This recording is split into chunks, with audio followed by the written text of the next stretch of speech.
Good morning.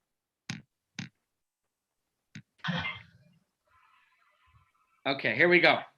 So let's do a quick recap of yesterday's shiur, where we talked about the significance of the book of Ruth, and we talked about why we read the book of Ruth on Shavuos, and then we will breaking proceed. News, an historical world event is happening. Sorry, guys, and then we'll continue our discussion specifically about how we could apply the messages and lessons of the book of Ruth to our lives today.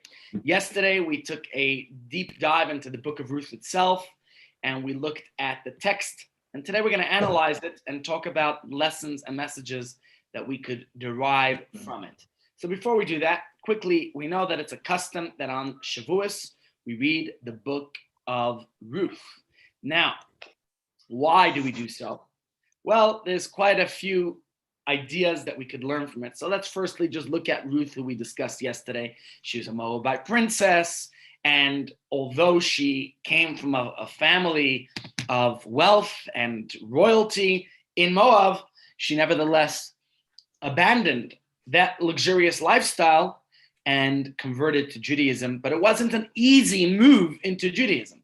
It was a constant struggle. It wasn't easy to become involved in Judaism. After all, giving up a luxurious life, giving up the palace lifestyle, that certainly is a sacrifice. And we discussed the lessons we can learn from all that as well. But another important thing is that she was the grandmother of King David. So being the grandmother of David HaMelech, and David HaMelech was born and passed away on Shavuos, it's appropriate. It seems appropriate to read about his ancestry. And the reason for that is because, well, I'm going to put it in the slide in a minute, but his ancestry was being questioned. So before we get into that aspect and element of it, let's just see, first of all, Shavuos is called Chag HaKatzir, the festival of the harvest, because every Jewish festival is connected to a agricultural season in Israel, and Shavuos is the harvest festival. And since the book of Ruth takes place in the harvest season, so it's this period, so it seems appropriate to read about it on Shavuos. Another thing is, because Ruth, who was a genuine convert to Judaism, and on Shavuos, technically we all became converts to Judaism, so therefore Shavuos, it's appropriate to read about the penultimate convert to Judaism, which is Ruth. We discussed that it's David HaMelech Yartzeit, but also because his pedigree was being questioned. So it seems appropriate to read this on Shavuos. Why was his pedigree questioned? Well, we read the Gemara about that yesterday. The Talmud tells us that Shaul HaMelech, when he saw David, his son-in-law, as a threat, he all of a sudden questioned, where does King David come from? And as we discussed at length yesterday, the Torah tells us that people from Ammon and Moab, the nations who gave us a hard time during our journey through the wilderness on the way to Israel, who refused to allow us passage through their land. Just a second, guys. What's that? That's not for me. Rabbi Kievman, what is it? Let me see. Oh, okay, fine. Middle of the class style down. It's perfect. Thank you. Okay, thanks so much. Sorry, guys. One of the drawbacks of being in the office versus my shul office where it's quiet is here that I get admin matters that have to be dealt with. Okay, so where was I? We were talking about how Ruth, who was a Moabite princess, and the Torah forbids Moabites from marrying into the Jewish people. So if that's the case, then how could King David be considered Jewish?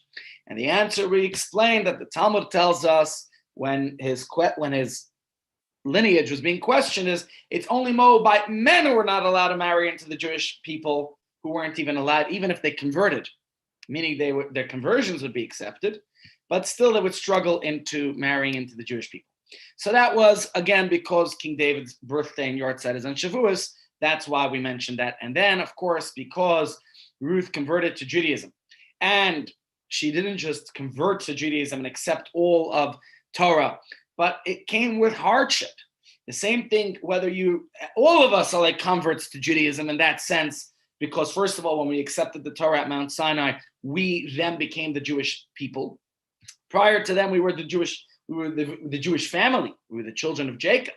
But at Matan Torah, even the Egyptians who weren't from the Jewish family, who left Egypt and converted to Judaism, or any single Jew who was born into Judaism, whether one converted or was part of it, was considered a convert, because when we left Egypt, we were not yet the Jewish nation. We became the Jewish nation at Mount Sinai when we accepted the Torah. And because Ruth demonstrated the hard work it took for her, which we'll discuss in more detail today, to acquire, to absorb, to acclimatize to Judaism, well, in her instance, it was hard work. The truth is, it's hard work for all of us. One of the 12 Torah passages that I study with my kids, we try to do this every week. The kids know these words by heart, is the words from the Mishnah. The Mishnah says, if a person says, Yogati v'la matzasi, I worked hard, but I didn't succeed, al ta'amin, do not believe this person. If a person says, La Yogati, I never worked hard, but I was successful, al ta'amin, don't believe them. Torah requires yagia, hard work. And then there is matzata, you will succeed. And so we could see that with Ruth. And we also mentioned how Ruth had a late start. She wasn't a young spring chicken when she started off, and yet she ultimately became the grandmother of King David. Well, likewise, in life, even if you have a late start, regardless of your age and stage, people have late starts in Judaism. The message for us is it's never too late. I know people personally, and some maybe on this group as well, who perhaps did not have a formal Jewish education, who perhaps did not have a chance to go to shul in their former years for whatever reasons. Doesn't make a difference. We have to be forward thinking. You know, we came, I think I mentioned this yesterday, coming from Mother's Day and also from Yom Yerushalayim. If we Jews would be stuck and just thinking about all our persecution, all of our terrible past, we would never succeed in going forward. The parsha we read last week, the word if could oftentimes be a stumbling block for people. If I only had a different set of circumstances, if we cannot look back and say, if I had different, forget about the past. The past was, what was. We have to be forward thinking. Yesterday was Yom Yerushalayim, and to think about how Jerusalem, we never forgot it, regardless of our hardships, struggles, difficulties, challenges, obstacles that we faced in life. We, the Jewish people, always prayed towards Jerusalem, prayed for the welfare of Yerushalayim. And this is the heart and soul of the Jewish people. You know that in 1948, when Chaim Weizmann, the first president of Israel, was at the British House of Lords pleading for their support for Israel, one of the lords questioned him and challenged him, said, you know, we British have been occupying Palestine during all these years. It's a tough place. It's in a difficult neighborhood. Mr. Weizmann, why do you Jews need to have here? We understand you've had persecution, you've had all of the Jewish experience, and it's difficult for you guys. You need a land of your own. You know, Uganda's on the table. They're happy to give you their land. What about Argentina? There was a discussion someplace in Argentina or some other islands. Why don't you go for there? You Jews could live in peace and harmony. And so Mr. Weizmann, without skipping a beat, you know that Israel's Independence Day is now this time of the year. We just celebrated, but the Hebrew English calendar, he said, you know, Mother's Day is coming up soon, he said to this Lord. And there's a lot of old ladies and wonderful women throughout London. Yet, I know your mother lives in a nursing home, and you're going to travel all across London to go visit her in the nursing home. But why? She's got Alzheimer's, according to what you told me. So what difference does it make? She won't even know who you are. And there's so many other women who would appreciate your visit.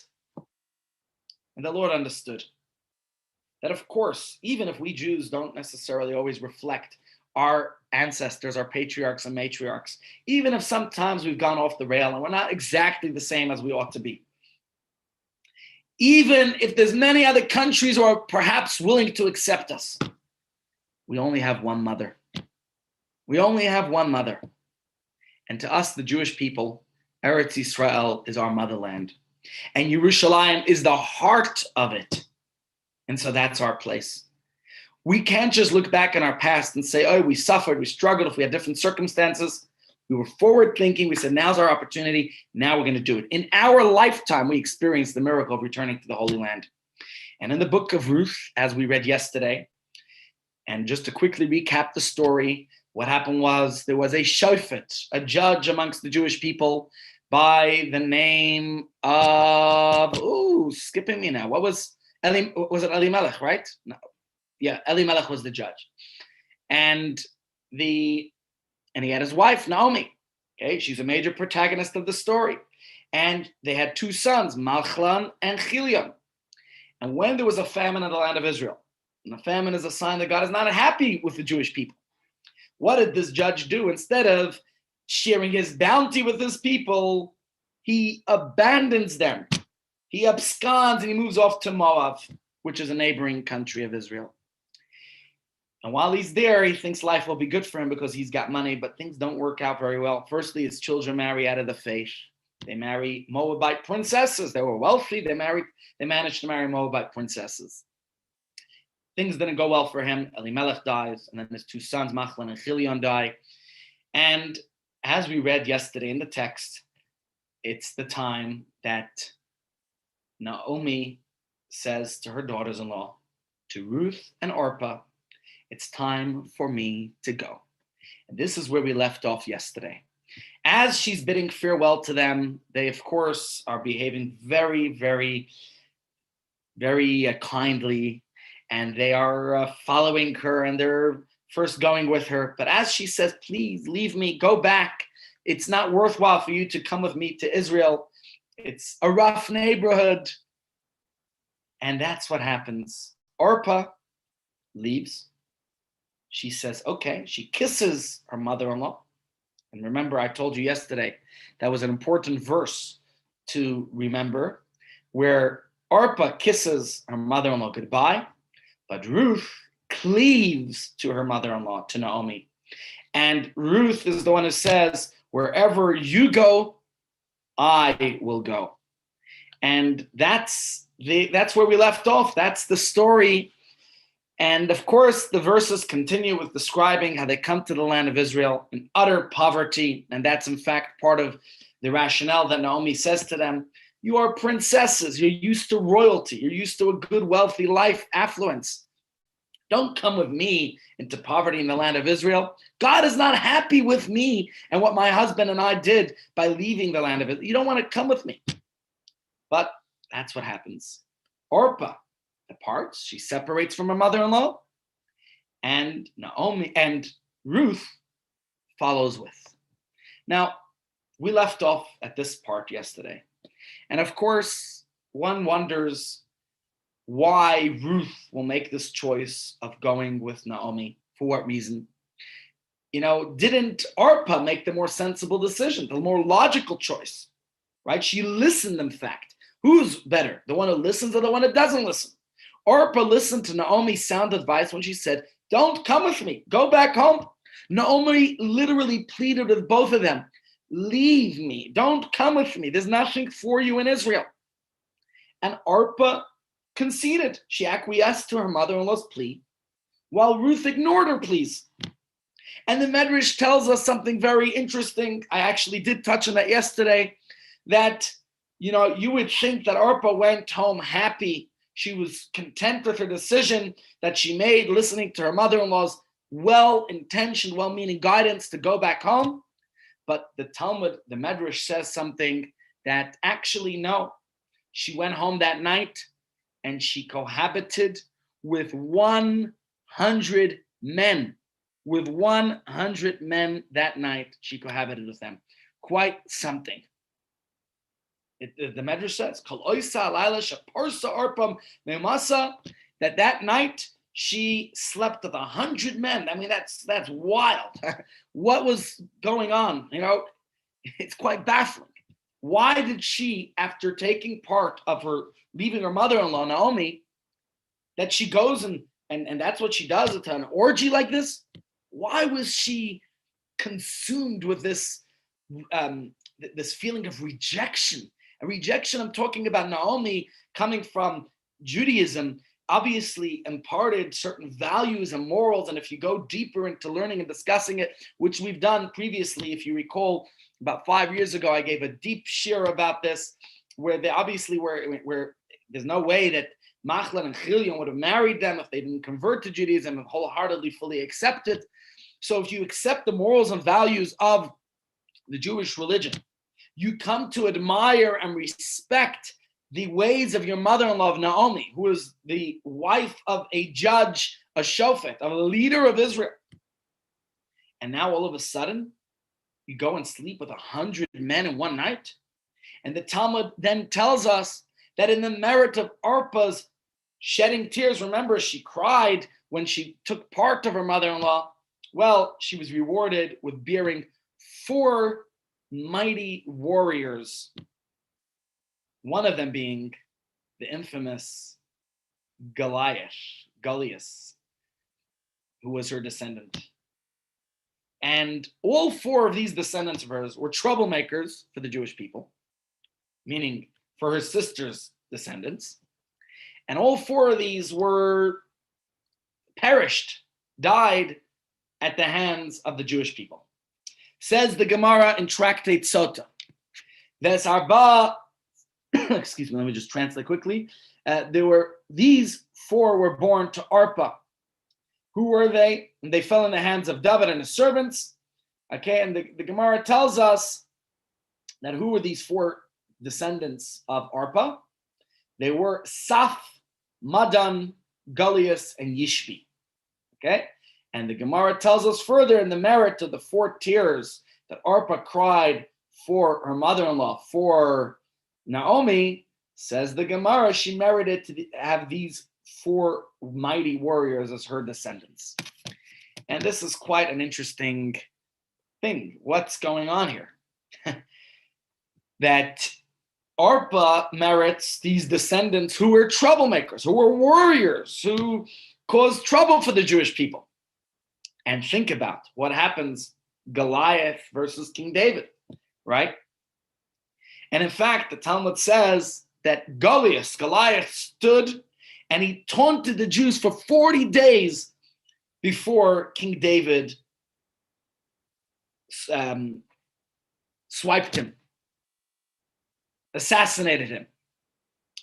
And the Medrash tells us that these 40 days of his relative victory, of his taunting the Jewish people, was a reward for the 40 steps that Orpah took when she escorted Naomi back towards Israel. Remember, she escorted her mother-in-law part of the way. She didn't just leave her. She said first, no, I'm also coming with. And only at the end, she acquiesced to Naomi's beseeching her to go back home. And that's when she cried her 4 tears. But it says she took 40 steps. And those 40 steps was the merit with which Goliath was able to taunt the Jewish people for 40 days. So there's a very strange pattern that the Talmud is telling us here. A showdown between the descendants of these 2 Moabite princesses. And this is a very critical and public family feud. The descendants of Ruth versus the descendants of Orpah. And now we survived, thank God for King David, and their history, literally. In fact, the Talmud tells us as follows.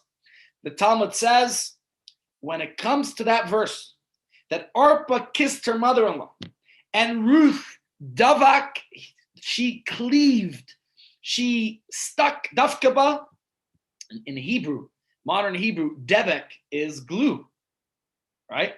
So dafkaba, Ruth cleaved, she attached to her mother-in-law. Says the Gemara, let the sons of the one who kissed fall in the hands of the one who cleaved. What's going on here? What's the meaning of this all? What was Ruth thinking to stay with Naomi? I mean, Naomi was impoverished. She was not desirous. She felt she's being punished by God for what she and her husband did. And then I wonder, if Orpah listened to her mother-in-law, why does that lead to all these destructive results? Why does she even act in such a volatile way, in the way she cohabits with all these men that night, and then she gets 4 descendants, 4 children that come from her cohabitations? What's the meaning of all this? Right? What's behind Ruth's insistence to cleave, to stay with her mother-in-law, and Orpah's decision or concession to leave her? And all this led to that showdown many years later between the descendants. So, ready to unpack that? Let's do that. Let's just see what slides we have here related to this.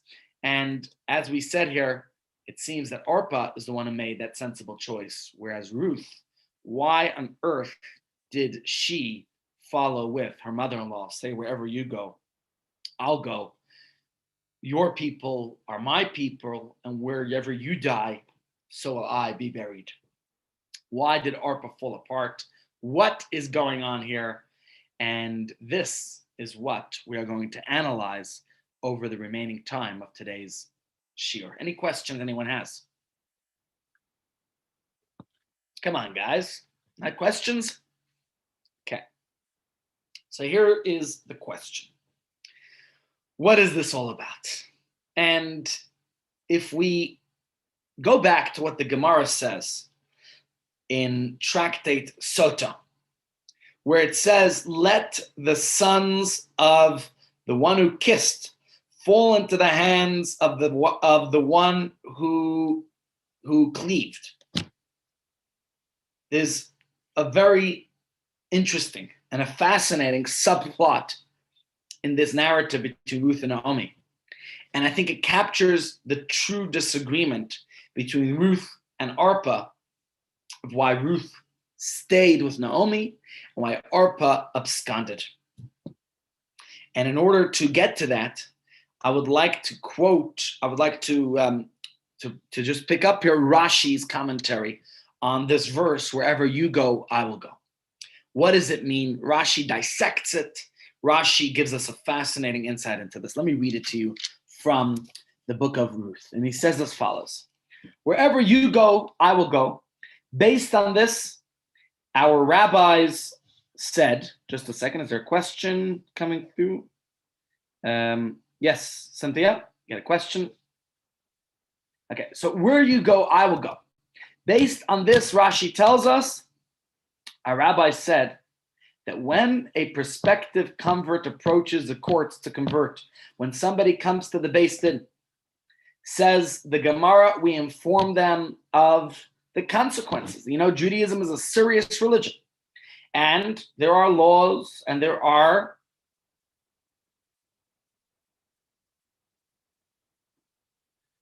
the question is why often the rhetoric that when one marries out of the faith, it's a bad thing. Okay, good question. Certainly from a perspective of Jewish law, one is cutting the chain of their connection there's a connection within the Jewish chain, the link from one family to the next all the way up. And in Jewish law, when one marries out of the faith, one is cutting that chain. Now, obviously, one can convert to Judaism, and in that instance, that's not a problem. A convert can marry without a problem. So it's not even with conversion. It is only without conversion. With conversion, it's not a problem. The only people that it's a problem with conversion was the nations of Ammon and Moab, only the men. So if an Ammonite, a Moabite male wants to convert to Judaism, they're welcome to. But they can't marry in the Jewish people. They're going to have to marry a fellow convert or somebody who can't marry in the Jewish faith, such as a mamzer. A mamzer would be, I guess, loosely translated as a bastard, but I think the English translation of bastard is a little bit more broad than the Hebrew translation. A mamzer is specifically a child that's born from a married Jewish woman, a Jewish woman who's married to, that means she's not divorced, she's married to her husband and cohabits with another man and has a child. That child, by no fault of their own, is not going to be, it cannot marry into the Jewish faith. And therefore, we're very, very careful not to actually declare anybody as a mamzer. So to answer the question about marrying out of the Jewish faith, only marrying out of the faith, marrying a convert is not marrying out of the faith. So that's not a problem at all. only if one is not converted to Judaism. Sadly, that exists today, and the intermarriage rate is quite high in certain countries. In America, it's very high. Here in South Africa, it's, thank God, not as high as in America, but it's also not in the ideal place. But of course, if one converts to Judaism, then there's absolutely no, that's ideal, and there's no concern about that. And it's a mitzvah. It's actually the best yichus pedigree one could have. So that's not a problem. Yeah. So do you think a mamzer child can convert? Now, a mamzer child, okay, if one is not Jewish, if Yes. a non-Jewish woman they're not considered a mamzer, and it's the irony that if a non-Jewish woman has a bastard child, then if somebody converts, they become like a brand new person. And therefore, we don't look back at their lineage that their mother had this child out of wedlock. Whereas a Jewish child, that is a problem. We're not looking to find mamzerim, and I better be careful with what I say, just because I've dealt with a case where the Beis Din felt, it was I'll have to be, without giving too many details of information to protect the privacy of the people involved. But I was once involved with a couple who wanted to get married.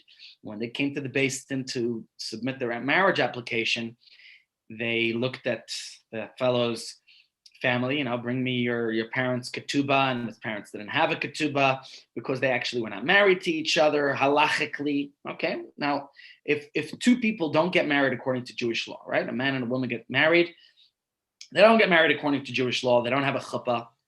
Actually, cohabiting together is a form of marriage in Jewish law and may still even require a get, a divorce. The problem in this instance was that his mother was registered as married to another man, not to the father of their children. And therefore, the Beis Din was in a predicament. What do they do? At the end of the day, our Beis Din was not the ones who found the loophole, but I was very intensely involved, and it was a Beis Din in Israel that was willing to make this declaration by interviewing this woman and determining that the original man she married, even though she was in love and infatuated with him, turned out he was what's called a mekachtos. She realized this is not the guy who she thought she was marrying. He turned out to be a monster. Now, they were both Jewish, it's not a problem.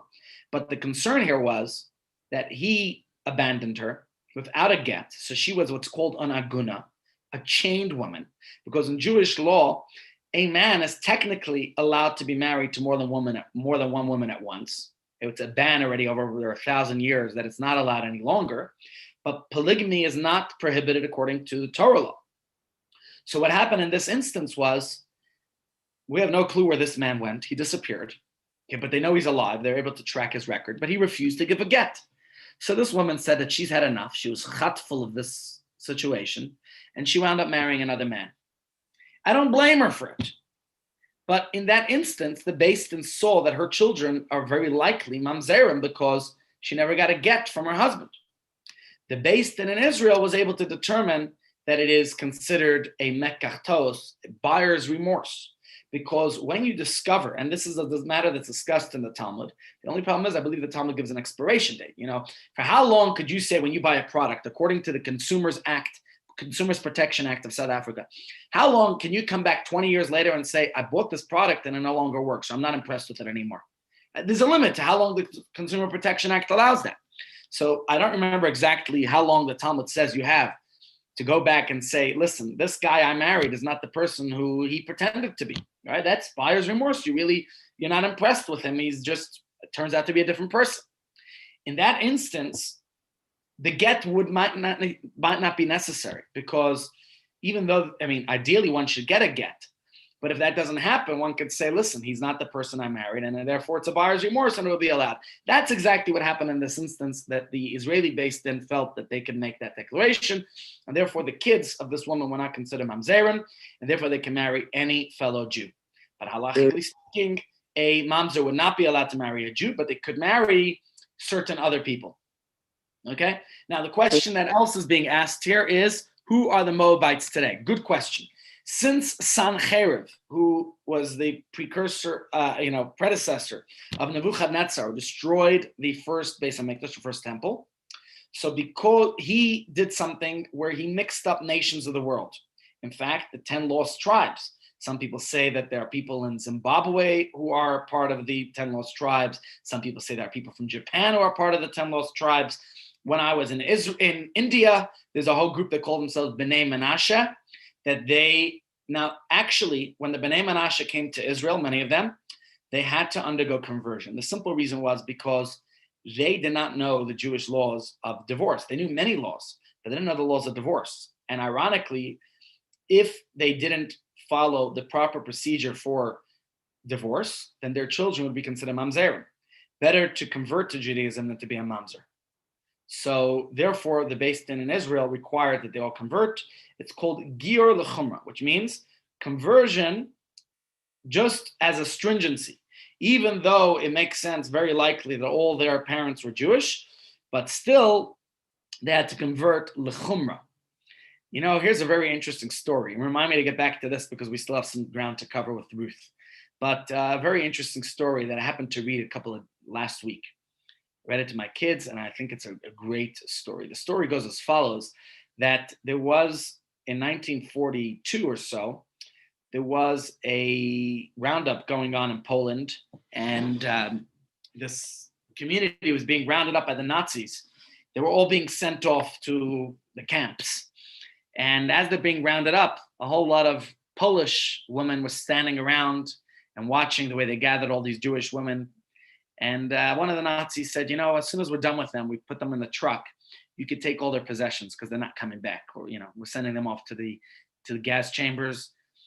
So 2 Polish women thought to themselves, why wait till, there's stuff to take? Let's get the job done now. And these 2 women saw a Jewish lady who was dressed in a big fur coat. And they saw it was very heavy, obviously laden with stuff. And they decided that she was her target. They pounced on her, they attacked her, they threw her to the ground, and they grabbed her coat and ran off. When they came to their safe place, they started to divide all the possessions from this very heavy coat that had a lot of things in it.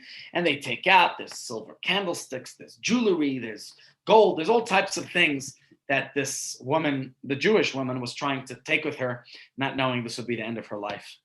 But the coat was still a little bit heavy. And so they looked a little bit further into the pockets and discovered in one of the pockets, there was a baby. Well, the one woman says to the other, no, I have children, you don't, you can have the baby. And so this Polish woman was very happy. She came home to her husband with the greatest gift. She has a baby. Obviously, it's a Jewish baby, but still, they have a child of their own, which they couldn't biologically have children. So they raised this child as their own, as a Catholic girl, and they treated her well. They sent her to Catholic school. They raised her as a Catholic. Everything was good until 20-something years later, this mother died.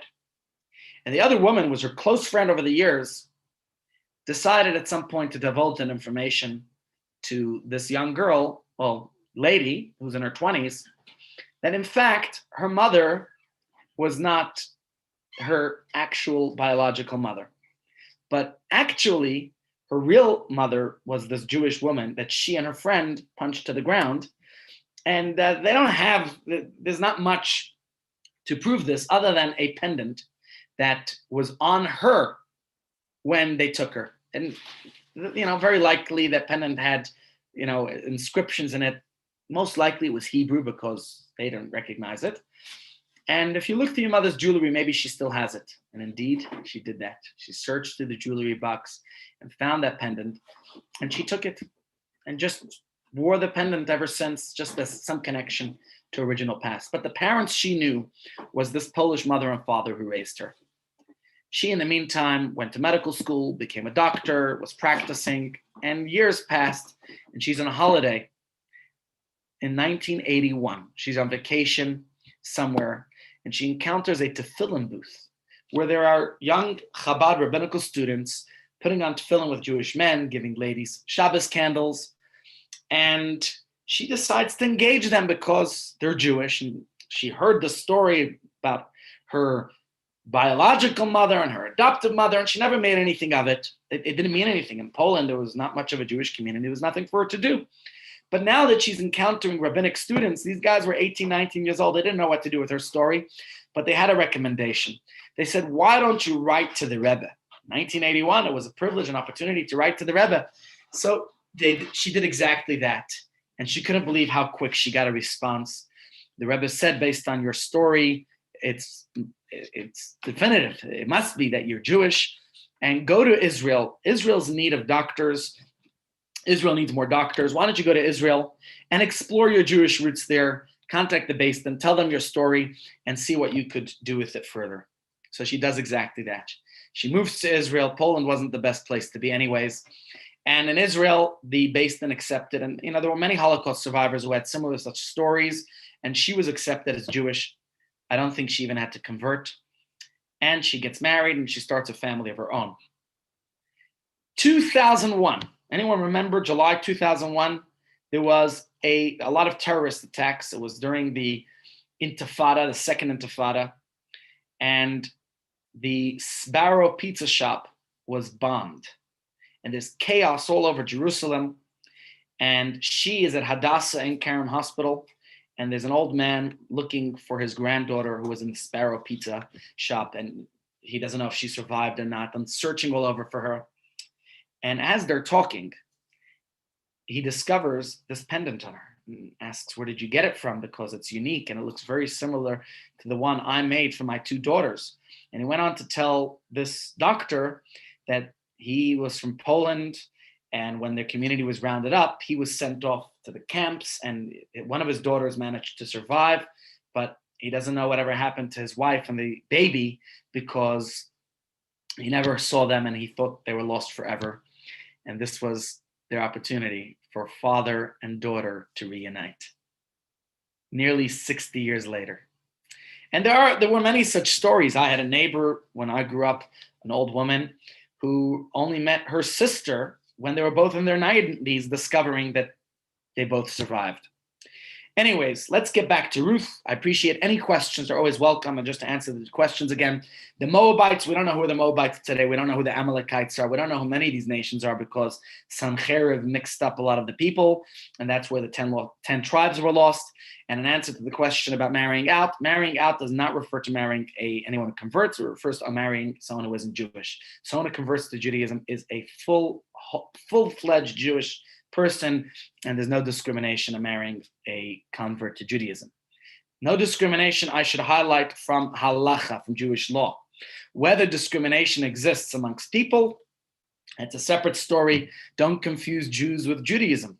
Sometimes people are people. So that's possible, just as racism exists, just as all these other issues, that's possible. Also, maybe it's possible that sometimes people like to marry someone who you have someone in common with.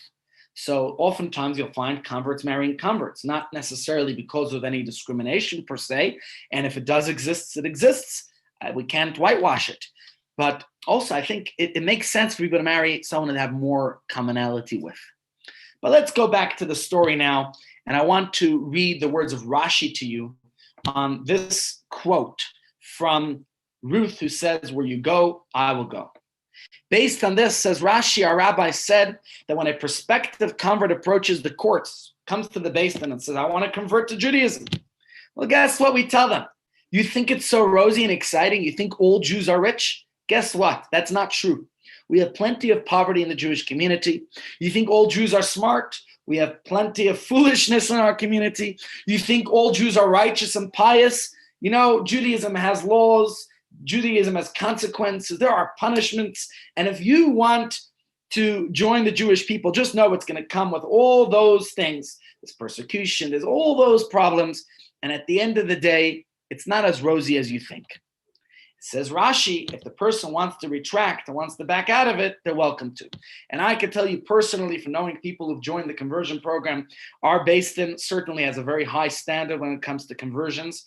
And many people have not made it all the way through. Part of the reason is because not every person who's converting is doing so for genuine, sincere reasons to join the Jewish people. Oftentimes it might be because they want to perhaps marry somebody Jewish and they're just converting to go, follow the routine. Sometimes perhaps it's other ulterior motives. Who knows the reason? And that's why our base then has to do what they do in order to ascertain that one is sincerely doing this for genuine, real reasons. So that's the first thing Rashi says. Naomi told Ruth, we cannot leave the Tchum Shabbos. Tchum Shabbos is the 2,000 cubits, amos, which is approximately a kilometer, on Shabbos. If you've studied the laws of Shabbos, you certainly know that you can't go beyond the city limits. So if you want to go on a hike, this is a matter that comes up as a question, for example, when we do our Pesach retreat, where there's a beautiful nature trail. You can't go on a hike beyond a kilometer beyond the city limit. Now, if you're in Joburg, as long as you're within the area, you could carry and walk and walk and walk because you're in the city limits. And if there's no area, well, you could still walk and walk and walk within the city limits, but you can't carry. But beyond the city limits, you literally can't go more than a kilometer of walking. Well, what does Ruth reply to Naomi? Where you go, I will go. Wherever you go, I'll go. So Naomi says, no, don't rush into this Judaism. Do you know that it's forbidden for us to be secluded, a man with a woman who's not her husband, or a woman with a man with a woman who's not his wife? It's called the laws of Yichud, right? And Judaism has such laws. And what is Ruth's response? Where you sleep, I will sleep. I will follow the Jewish laws of what's allowed and what's not allowed. Naomi says, are you sure about this? You know that we have 613 commandments, and then there's subcategories of all those commandments. Very different from all the other nations. You have the freedom. You can eat at McDonald's whenever you want. You can do whatever you want. You can go wherever you want. All of a sudden, you can have Shabbos and kosher and 613 laws and commandments that are going to make your life not so independent and easy. Idolatry is forbidden to us. You know that? And that was very common in those days. And Ruth's response is, your God... we're different than the other nations. Your nation is my nation. And when she says idolatry is forbidden to us, your God is my God. And she says, you know that in Judaism we have capital punishment and all these other consequences for transgressing the laws. And she says, how you die, I will die. And Naomi is not giving up. She says the Beis Din has two public graves, one for those who are stoned to death, if that's the consequence of their transgressions. And another for people who are burned to death if they violated certain commandments. And there's another one for people who were decapitated and strangled. And so she says, where you will be buried, so will I be buried. So this, says Rashi, demonstrates how Ruth was the ultimate seeker of truth. She was one who appreciated all of Judaism for what it really is, right? She traded her life of comfort, of riches, of royalty, of living in a palace and a mansion, her independence, her security, everything that came with a good life of being a Moabite princess, to the road with her unfortunate mother-in-law who was telling her, Nebuch, God's angry with me, who is impoverished, coming from riches to rags, simply because she understood that it's with her, with Naomi, with her religion, that she wants to find that truth. So what did Ruth understand? And here the Talmud tells us that she appreciated every nuance, every detail, every aspect of Jewish law. Her mother-in-law saw her initial determination, her courage to embrace Judaism. But Naomi wasn't sure if Ruth really understood that Judaism has many, many details, so many laws, that it could make it very difficult. Your head could go spinning understanding all the aspects and nuances and details and everything that makes Judaism what it is. And Naomi wanted to know if Ruth was really ready to embrace everything, or just the parts that she liked that were attractive. Oh, I love Shabbos. Shabbos is so cool. It's a day of rest. Or I love this, that, and the other. That's why our Beis Din makes it difficult, because is it sincere? Is it genuine? Is it for real? Or are you just attracted to the exciting parts of Judaism? But Judaism, when you're going to embrace it, I don't want to say it's an all or nothing proposition, but I think in conversion it is. You're getting the good, the bad, the ugly all together, one big package deal. And Judaism demands commitment, even when it might feel difficult to keep pace with, the challenges, the struggles. Religious life is not so easy. If you're born into it and you don't do it is one thing, but you want to join the club, you're really going to have to prove yourself. You're going to have to show that you have that unwavering commitment. So Naomi put Ruth to the test. And she tells Ruth that Judaism has nice parts. Yes, it's true. But there are other parts. Let's call it the ugly parts, right? There's capital punishment when needed. And Judaism has a lot of little tiny details. Like she mentioned, the laws of Yichud. You can't just be in the same room. I had a meeting the other day with a woman who came to meet with me. We kept the door open because that's what the laws of Yichud require, right? So there's many aspects. Avodah Zarah, idol worship, it's very popular, very common in those days. If you really want to truly join the fold, you have to appreciate that every single detail is as precious, is as integral as everything else.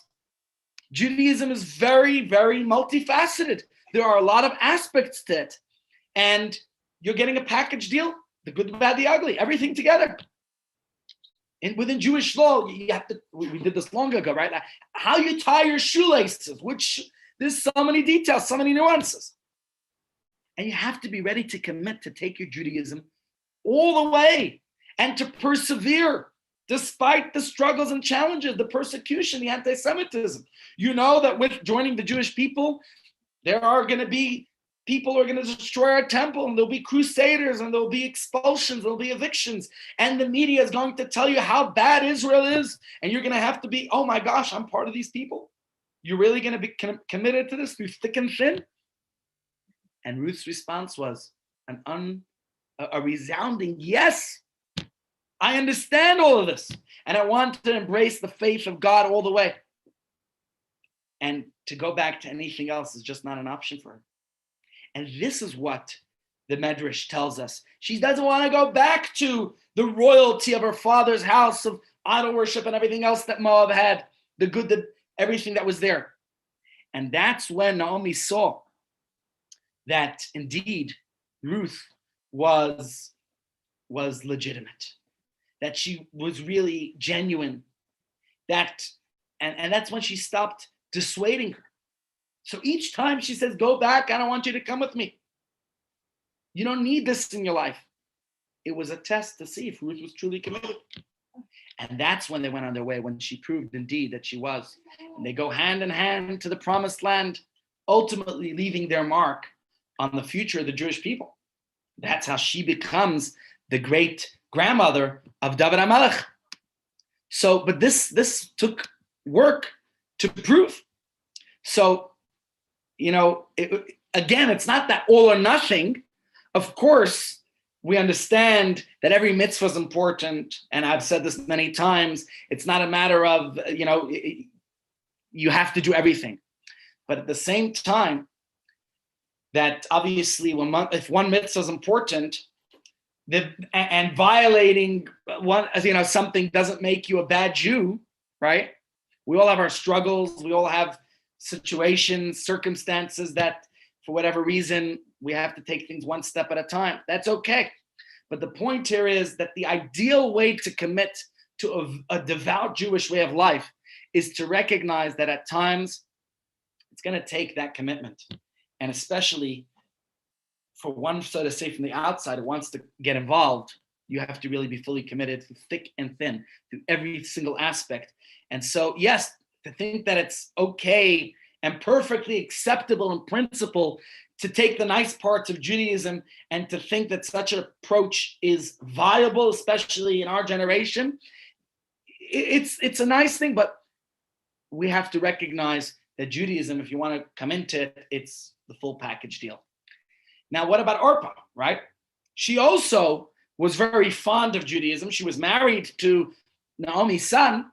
She certainly understood that Judaism's morals and ethics and was attracted to the religion. And we see that because at the beginning she wants to go and she sheds tears and she cries and she gives her mother-in-law this heart-wrenching goodbye kiss. She recognized the noble mission, the crucial message of Judaism to the world. She wanted so badly to join this glorious legacy of her dead husband, of her amazing mother-in-law, but she just couldn't commit. When she was faced with the true depth of commitment that would be required, she said, I'm standing back. I can't do this. She understood that a Torah true life, to be really true, we need a large dose of commitment, of perseverance, of determination. You're going to have to put through all this. And yeah, it was an enticing prospect, but it was too much for Orpah to bear.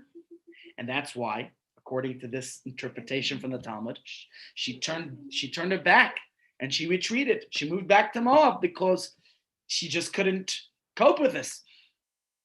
So Ruth and Orpah represent this idea, two differing approaches to Judaism.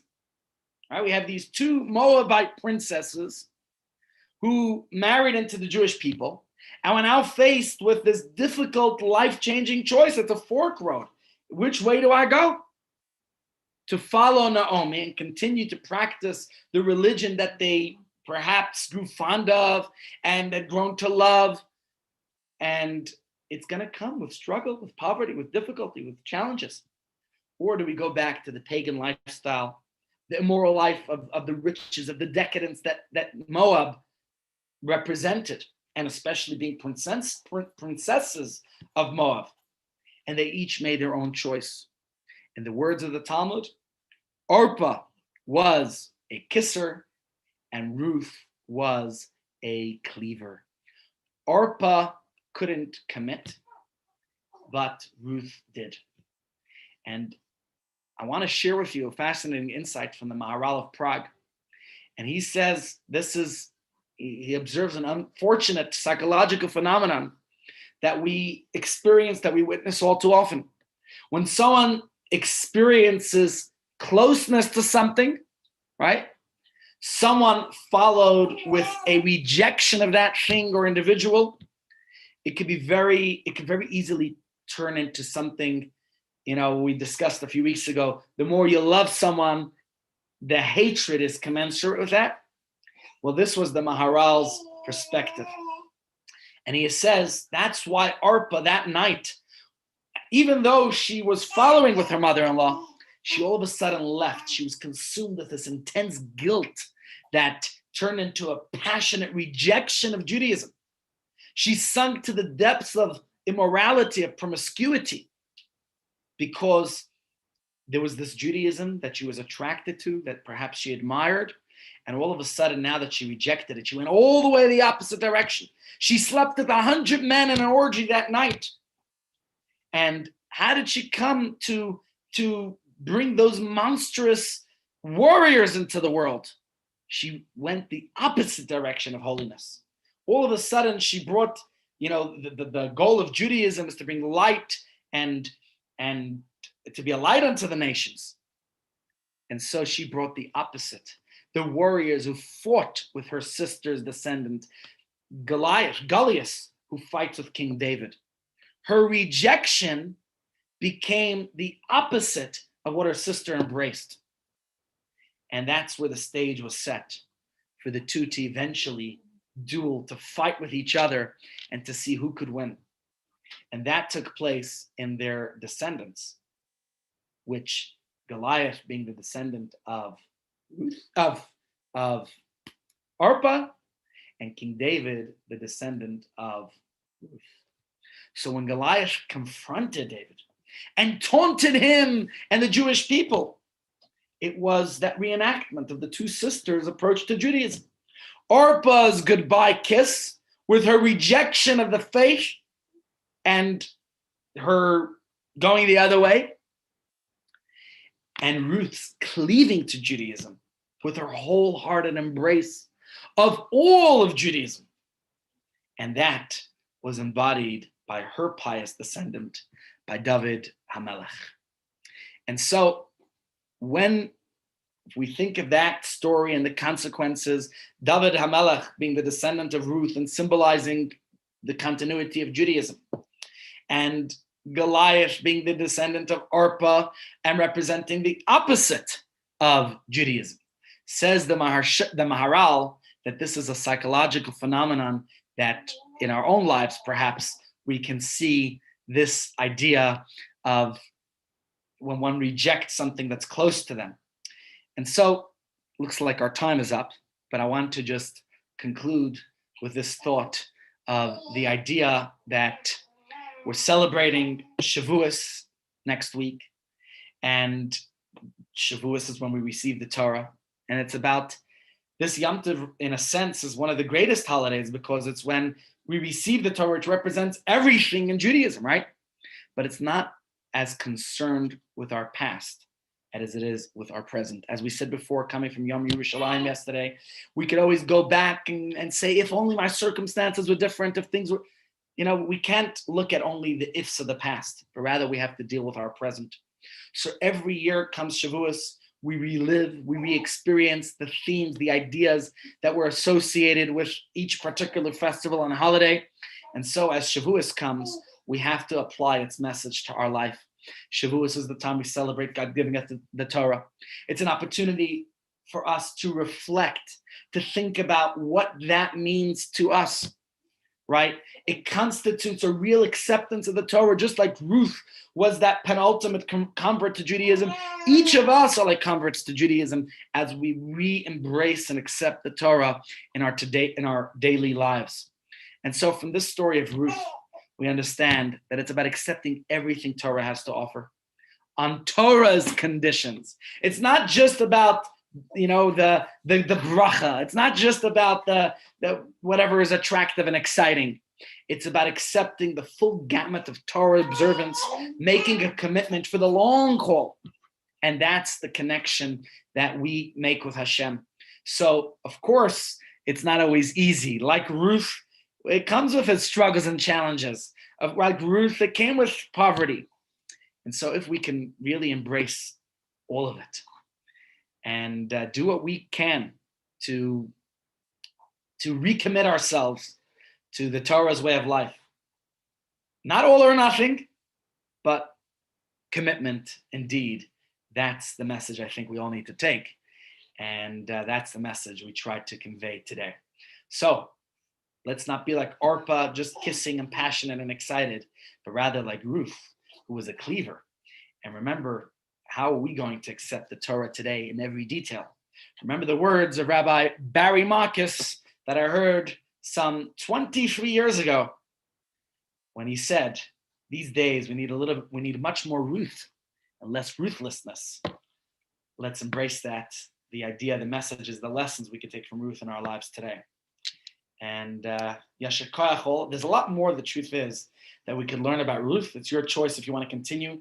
Take other messages from Ruth tomorrow, or perhaps we could look at some other aspects. There's so much more, and I look forward to continue with you. Thank you all for joining today. Wishing you all a pleasant and wonderful day. If anyone has any questions, now's your chance to ask. Feel free. Don't promise any good answers, but feel free to ask any questions. Who was Barry Murray? Pardon? Who was that Barry that said we need much more? Oh, Rabbi Barry Marcus. He doesn't know who I am. I was a kid. I was a teenager when I was in London. I wound up spending a Shavuos rather, in downtown London. And long story about how that happened. We wound up in an apartment in downtown London. And the closest shul I found was the Bevis Marks synagogue. So I went to the Bevis Marks shul. And the rabbi was a Rabbi Barry Marcus, and he was South African. I knew nothing about South Africa then. I was not here yet. But a couple of years later, I came. And then I heard that, he was actually the former rabbi of the Waverly Shul. Anyway, he doesn't know who I am. I don't know if I would recognize him today, but I do remember those words that he'd said. And the Gemara says, when you say something, don't plagiarize. You have to give credit to where it's due. So I'm telling you where I heard it from. It was from this rabbi. I wouldn't know him today. I didn't even know if he's still around. But Rabbi? Yes, Helen. That is my cousin. Rabbi Wow. Marcus is your cousin, Rabbi right? Barry Marcus. Wow. His late Okay. father, Rabbi Marcus, was a brother to my late mother. Wow. Interesting. So is Wow. Rabbi Marcus still Rabbi at Bevis Marks? I think he has retired from that and he's Yeah. doing tours, I think, Sure. to Poland and Wow. educating people on that. That's interesting.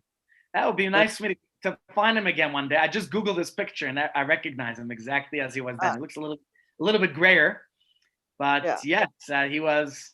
What does it say? Where is he today? Rabbi Bevis Marks is the rabbi of the Central Synagogue, Great Portland Street. Yeah. Oh, sorry, it wasn't Bevis Marks. It was the Great Portland Street Shul in the West End of London. Okay. Right. Yeah. It says Small in world. 2015 he was awarded an MBE in anyways, I'll get back to that. I'll read more about that later. Any other questions? Yeah. Pardon, Helen? No, I just said thank you for the share. It's a pleasure. I hope I answered the questions that did come through earlier. And feel free to engage with me personally if you wish to discuss anything off mic as well. Thank That you, goes on to Rabbi. everyone. Hey. Actually, if anyone here wants to volunteer, I'm seeking some volunteers to help me with the admin of our seniors programs. We want to actually work on updating our lists. We have a list of a lot of Jewish seniors, of a few thousand, and we need to update those lists. We need to be in touch with a lot of the retirement facilities. We want to update all our lists. So if anyone here would like to get involved with that in a voluntary position, we could give you a desk. We could give you a computer here to work with in our office. If anyone's looking for some extra work, or if you want to work from your own home. But I need to, there's two parts to take my existing lists, which are in PDF format that were given to me by some of the retirement facilities, and to turn them into Excel spreadsheets. Or if one wants to call these facilities and speak with the managers and ask them for updated lists, because unfortunately, there are people who are moved on from this world or from these facilities. And we also have people who are, new people who moved into these facilities. And we want to be there for every single Jewish person in all the retirement facilities and everywhere we can, whether it's sending our Shabbos treats or sending gifts before Yom Tov. We've given a Tehillim to every single Jewish senior that we've known. If any of you did not get a Tehillim from me, please let me know. And we could get a beautiful Tehillim to you, large print. And it's our gift to every Jewish senior in Johannesburg. We're going to be embarking on our Pirkei Avos project soon, and we want to give every Jewish senior, when we can, a Pirkei Avos book, but we need to update our list. So last time I had it updated was about a year ago. It's a challenge for me to do this myself. I'm only one person. So I have had help from plenty of volunteers over the years. If anyone wants to volunteer and get involved with this, it's an opportunity which I think you'll find interesting, enjoyable, and rewarding. So just let me know if you want to get involved, and we will, whatever way we can. If you want to make phone calls like some of you have been doing to seniors, we could do that too. But thank God we do have a lot of people making calls. Right now we're looking for volunteers to help with our admin situation. And if anyone wants to be involved, please let me know. Okay. Zaikas on to everyone. Thank you. See you tomorrow.